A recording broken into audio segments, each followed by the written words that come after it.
Right then, lads, welcome back to Cossy's Arsenal podcast. My name is Cossy. The transfer window is over. January is done, and I can confirm, lads, the Arsenal didn't sign in anyone. If you're still waiting for an update on what happened on deadline day, we signed in someone, a player that I will tell you as a clear part of the patronizing that EDU is doing to the Auston fans. It was disgusting. It was very, very disgusting of a window, an opportunity for top four thrown away. What is the aim of this project? They're trying to tell us, because if you cannot back it, if you cannot give us players in January as we edge closer to finishing in the top four, then the project they're trying to sell, the project that you're trying to tell us that is happening at the club means no sense. But because the big question mark for me, lads, is on that man in the window there. Edu, is he competent? Is he good enough to pull off these deals? We've seen him crumbling in so many occasions under pressure. He wanted Hausemuwa, he failed to get that one done, and a couple of other serious deals that he's been trying to get, and he has actually failed to do. He gets deals done without competition. He gets deals done when Arsenal is the only club involved. But the moment there is another club involved, the moment there is competition, he always loses those deals. But what pissed me off yesterday, lads, and what pissed me off in this window is Arsenal really patronizing the fans, really coming out to show that kind of we do not care attitude. We do not even, we're not even concerned, because what they did yesterday is Arsenal fans were eagerly waiting for an update. We thought maybe a striker, maybe a midfielder. We were very, very hopeful on transfer deadline day. And what happened is they announced the signing of a centre back, a 23-year-old American centre back who probably works in the bar for Stan Kroenke. That was the worst moment for me, lads, yesterday. And I think Edu, Mikel Arteta, Stan Kroenke, this is part of their flurry. This is part of the picture where they just see Arsenal fans as simple people to amuse, simple people to entertain. Because they knew that Arsenal fans wanted some breaking news. They knew that we wanted Arsenal to sign in anyone or someone.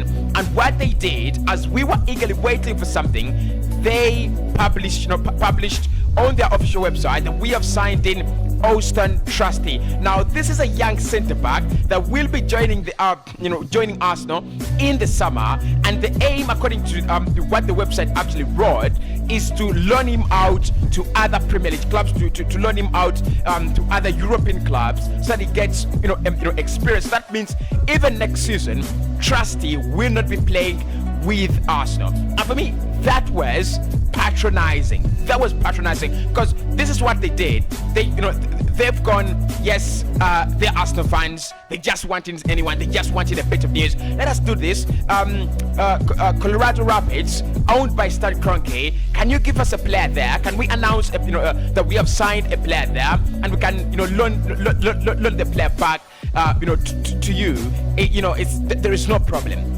That is what they did. They just made a signing, and they announced a signing at the time. Because if you look at the timing of that, of that announcement, if you look at why that deal was done even that late, it is because look, Colorado Rapids is owned by Stan Kroenke. So that deal could have been done on the 1st of January, 2nd of January, 3rd of January, 4th of January. There are 20 days, there are 29 days, there are 25 days before before deadline day to do that deal. But they decided to do it in the dying days of deadline day, because they thought, Arsenal fans, this time we shall just give them a bit of breaking news. We shall just tell them we have signed in someone from Colorado Rapids. He's a centre back. He's 23-year-old. He fits our project, and they will be happy. Look, I think that strategy didn't work. But going back to that man Edu, going back to how he does his business, how many deals has Edu failed to pull off in this window, and other clubs have actually pulled them off? We start off with Filippo Coutinho.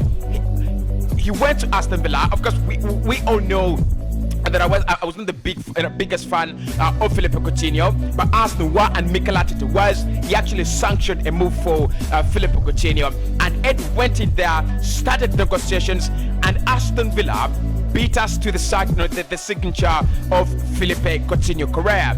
As if that was not enough, we went in for Dejan Kulusevski from Juve. We started negotiations. We did everything, and Spurs in the last days, in the last hours of the window, they signed Dejan Kulusevski from Spurs. That is another transfer that we desperately needed to strengthen our forward line, and then Spurs have taken him. Dusan Vlahovic, maybe not because of the competence of Edu, but because for me, you've got to ask the competence of Edu.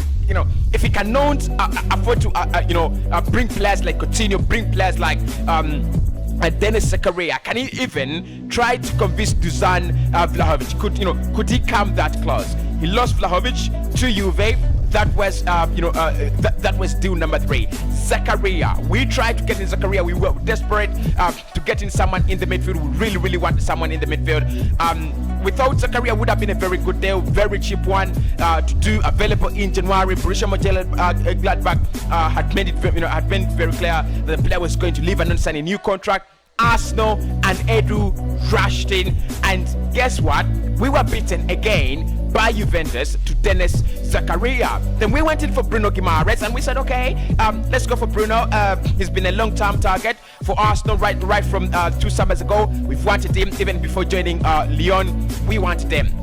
We went in for Bruno Guimaraes, and Newcastle beat us. And that is where, for me, lads, Edu, for me, that is the last one. There is no excuse for Edu in this one. How do you lose Bruno Guimaraes to a club like Newcastle that is struggling to keep themselves up, that is struggling to keep their heads up, above water?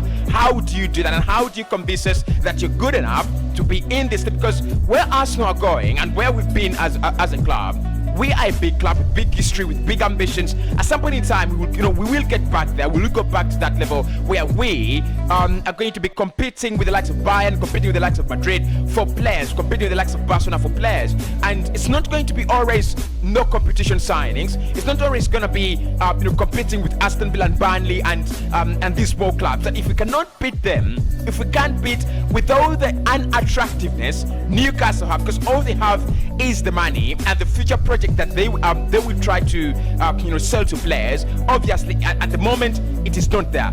They're only trying to sell that project to players who are willing to join the club, but of course, it is not there at the moment. They do not have a project in place. Arsenal do have a project in place, and Edu cannot sell that project to around 10-20 players in 1 month. He has failed at that. There is no look. I don't want anyone to say Arsenal didn't want to bring in signings. We wanted, because Mikel Arteta said, spoke about it, and said we wanted some signings. We need some signings because we are short in numbers, right? And that's why I'll really keep Mikel Arteta out of this, because he really spoke out his mind. He said we need some players. We are actually short of numbers. Edu, your job is to go there, go out there, work with the scouting team, bring us some players, do the negotiations. We failed. Our doesn't come in. Renato Sanchez doesn't come in. Gino Wijnaldum doesn't come in, and we are left without a midfielder, Bruno Guimaraes. When Newcastle were announcing him, that video, their graphics are full of Arsenal trying to sign Bruno Guimaraes, leading the rest to sign Bruno Guimaraes, and boom, Newcastle sign him. That is the most embarrassing video an opponent as weak as Newcastle can ever put out. And for me, the shame in which we are the shambles, the transfer shambles that we have had this month on Edu. No one else. Edu. Do those deals. I mean, other clubs have done the deals. They have done the negotiations. You could do loan deals in this January transfer window. You could do anything, right? And that's why I think Edu, for me, he has totally failed in this window. Totally. He could have done. I mean, even if he had brought in an Aaron Ramsey, we would be maybe fuming, but we would understand. Yeah, he brought in someone, but he didn't bring in anyone. Absolutely no one. That was a shocker. That was a shambles. And to try to cover it up by fooling the fans that they brought in someone that we've signed in a young maestro of a talent, it is ridiculous. It was ridiculous. Just leave it. They should have left it the way it was. No one comes in. Don't try to mess with the fans. Don't try to fool with the fans. It's ugly. It's absolutely ugly. And I just wonder where lies. I wonder where this project they're trying to sell us is going now. Because it's a project that you thought was going bang. It's a project you thought at this point in time, these young players do need some help. They need, you need the squad depth, you need all those things. Of course, we've talked about them on this channel all the time. You need the squad depth, you need to have the quality, extra and things like that. What did we decide to do, Arsenal? What did we decide to do? We decided to ignore everything. We decided to go, no, top 4. Yes, there is a reason for us to bring in players because we can fight for top 4, but we are not gonna bring in anyone. We have a reason to, to bring in players because this project is growing and these players are gonna develop together. But we are not even gonna bring in anyone. So if Arsenal don't get top 4, no FA Cup, no Europa League, no Champions League, you do not have a Carabao Cup trophy. What exactly has been this season? What exactly is this season all about? And if we do not get top 4, if we do not get European football, it is utterly and totally on Edu because he has failed to do his job. I think Mikel, in terms of grouping these players and organizing them, he has done it. I've never been a Mikel Arteta in man, and probably I'll never be unless he does something very, very dramatic.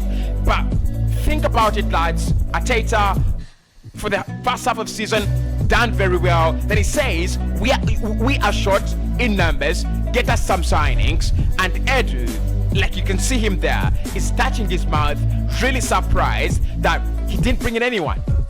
And why is he surprised? I mean, it's disgusting, lads. Absolutely disgusting. But let me know what you thought about that window, because for me, lads, it was a shambles. It was a real sham.